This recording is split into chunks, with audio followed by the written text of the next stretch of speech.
Almost everyone today is familiar with the US dollar, the standard currency of the modern world. Few, however, are familiar with the origin of this international currency, which is just the latest in a long line of international monetary systems, which have lent the dollar its name, symbol, and value.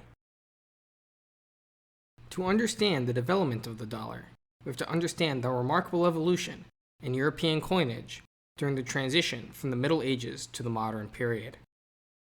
This is a farthing from the 1200s, exactly 1/4 of a silver penny, the standard piece of English silver during the medieval period. This coin depicts a quarter of a portrait of the King of England and a cross on the reverse. Silver pennies were typical of the silver coins of medieval Europe. As you can see, by modern standards, these were very small coins. This was largely due to the relative scarcity of silver in Europe during the medieval period. Starting in the late 1400s, large silver deposits were discovered in Germany and Austria. This led to production of larger silver coins throughout Germanic Europe. These new coins were referred to as thalers. While these coins varied in weight, they were all much larger than the medieval coins that predated them, and thus quickly rose to dominance as trade coins. The one depicted here is a Louwendaalder from the Dutch Republic. The coin depicts a knight on the obverse with the legend Moneta Nova Argentea Ordinum Hollandiae, which translates to the new silver currency of the state of Holland.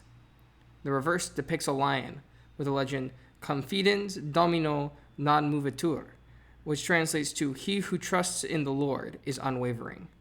These coins are common thaler varieties and would have been well known in the American colonies, often received in trade with the Dutch. In fact, the word dollar comes from a butchering of the Dutch word dulder. These coins were often given the nickname of dog dollars by the American colonists, as they thought the lions on the coin looked like dogs. Needless to say, if such nicknames arose, these coins would have been a familiar sight. In addition to the large silver supplies found in Germany and Austria, there was a massive influx of silver from the New Worlds, especially from the mines of Mexico and Peru. This allowed the Spanish to mint thaler-sized coins of the 8 reals denomination, also referred to as pieces of 8 or Spanish dollars. Unlike thalers, these were minted in the New World at mints in Mexico City, Lima, and Potosi. This particular example was minted in Mexico City. The obverse depicts King Carlos III, with the legend Carlos III de Gracia, which translates to Carlos III, King by the grace of God. The reverse depicts the royal coat of arms, flanked by the Pillars of Hercules, with the legend Hispania et Indies Rex, which translates to King of Spain and the Indies. These coins were minted in numbers far surpassing those of German thalers, and were the first coins to reach worldwide circulation. As you can see, this one has chop marks, little marks of Chinese characters to show acceptance of the coins by various Chinese merchants. So evidently, this coin circulated in China. The 8 reals and its denominations were the most widely circulated silver coins in the American colonies. The smaller denominations, specifically the quarter and half reals, had a monogram of the king on them, which contained an S with a line through it. This portion of the monogram eventually evolved into the dollar sign. Spanish silver was so popular in the US, it remained legal tender until the 1850s.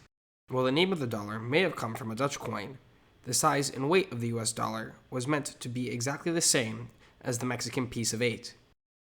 You can see here that the coin is very close in size to the latter US peace dollar. While the use of physical silver for the dollar has long ended, the lasting influence of the Dutch Louwendaalder and the Spanish real can be seen in the name and symbol of the dollar respectively. Similarly, the dollar comes from a long pedigree of international coinage.